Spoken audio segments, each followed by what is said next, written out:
अगर हमारे बस में होता नदी उठाकर घर ले आते। अगर हमारे बस में होता नदी उठाकर घर ले आते।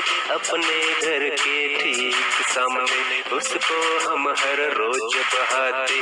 अपने घर के ठीक सामने उसको हम हर रोज बहाते। कूद कूद कर उछल उछल कर हम मित्रों के साथ नहाते। कूद कूद कर उछल उछल कर हम मित्रों के साथ नहाते।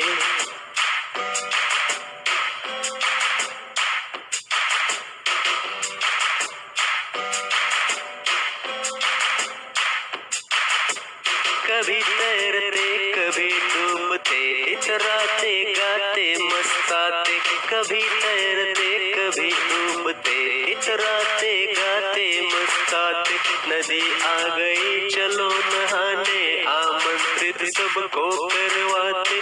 नदी आ गई चलो नहाने आमंत्रित सबको करवाते। सभी उपस्थित भद्रजनों का नदियों से परिचय करवाते। सभी उपस्थित भद्रजनों का नदियों से परिचय करवाते। अगर हमारे मन में आता झटपट नदी पार कर जाते। अगर हमारे मन में आता झटपट नदी पार कर जाते।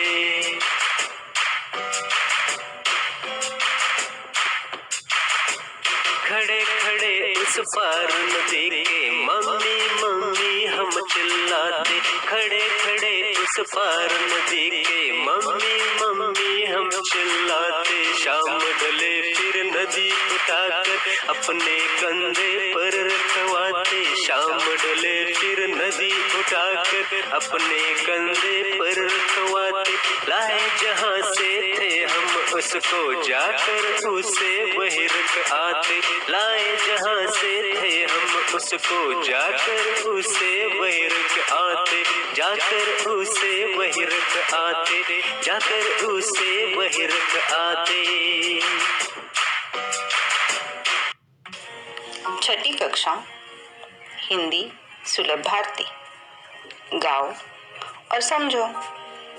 कविता 7वीं नदी कंधे पर। कवि प्रभुदयाल श्रीवास्तव।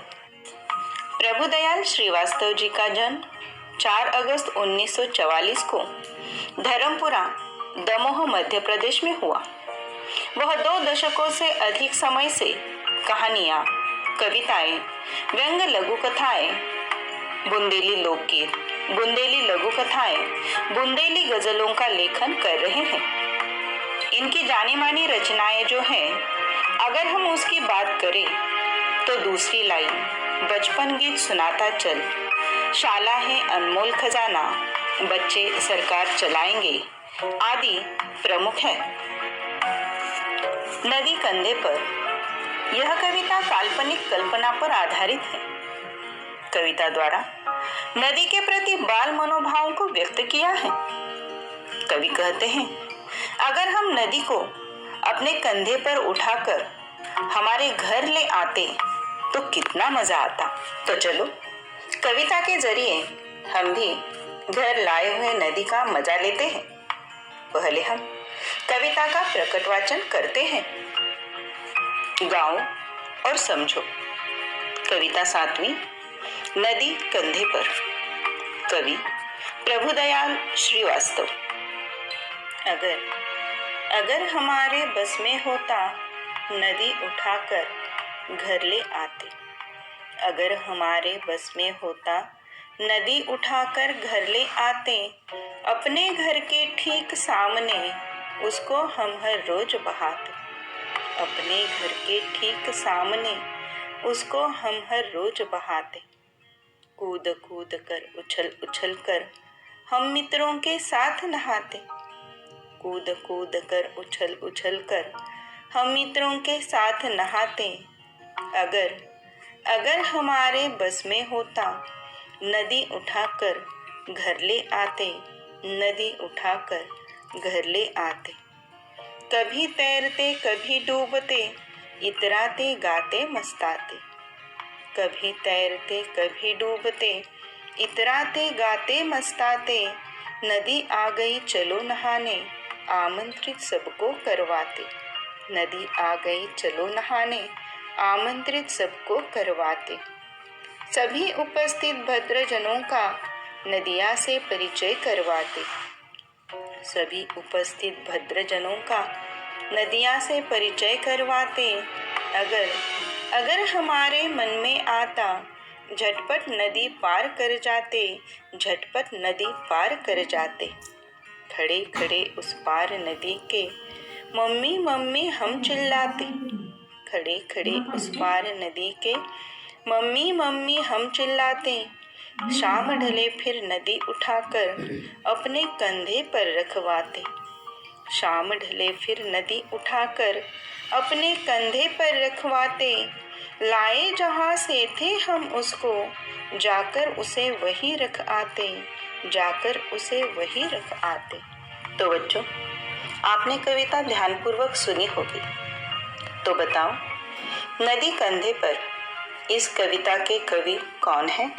नदी कंधे पर इस कविता के कवि प्रभुदयाल श्रीवास्तव जी हैं। कविता में कवि किसे घर लाना चाहते हैं?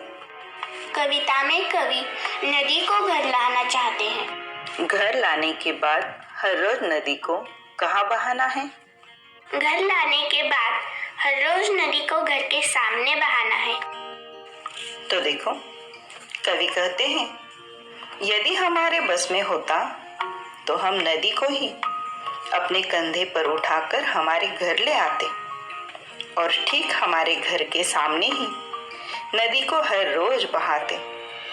फिर हमें दूर नदी पर जाने की जरूरत नहीं पड़ती। हम अपने मित्रों के साथ घर के सामने ही नदी में कूदते उछलते हुए देर तक नहाते। नहाते समय हम कभी तैरते तो कभी पानी में डुबकियां भी लगाते। अपने दोस्तों के साथ खुश होकर नदी के पानी में मौज मस्ती करते। मौज मस्ती करते करते कवि सबको आमंत्रित करना क्यों चाहते हैं? मौज मस्ती करते करते नदी में नहाने के लिए कवि सबको आमंत्रित करना चाहते हैं। कवि कहते हैं कि अपने सभी जान पहचान वाले परिचित लोगों को आमंत्रित करवाते हैं कि नदी मेरे घर के सामने आ गई है।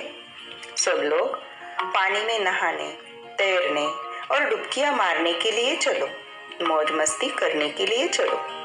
मेरे बुलाने पर जितने भी लोग आएंगे उन सभी सज्जनों का मैं नदी से परिचय करा दूंगा। आगे कवि के मन में कौन सा विचार आता है? आगे कवि के मन में झटपट नदी पार करने का विचार आता है। झटपट नदी पार करने के बाद कवि क्या करते? झटपट नदी पार करने के बाद कवि नदी के उस पार खड़े होकर मम्मी मम्मी चिल्लाते। कवि आगे कहते हैं, अगर हमारे मन में नदी पार करने का विचार आता तो हम तुरंत नदी पार कर लेते और नदी के उस पार जाकर नदी के किनारे खड़े रहकर अपनी माँ से मम्मी मम्मी कहते हुए जोर जोर से चिल्लाते हुए आवाज लगाएंगे।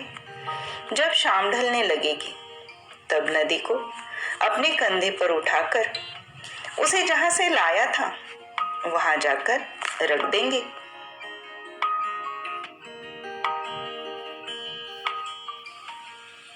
तो बच्चों, आशा करती हूँ नदी कंधे पर यह कविता आपकी समझ में आ गई होगी।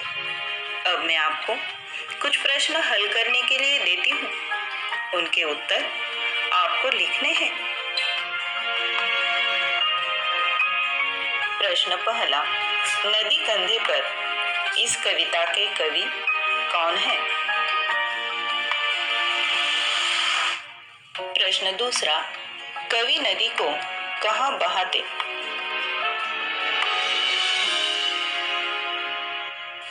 प्रश्न तीसरा, कवि अपने मित्रों के साथ कहाँ मस्ती करने वाले हैं?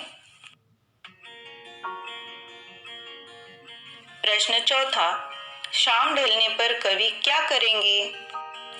प्रश्न पांचवा, नदी अगर आपके घर के सामने आ जाए तो आप क्या करोगे?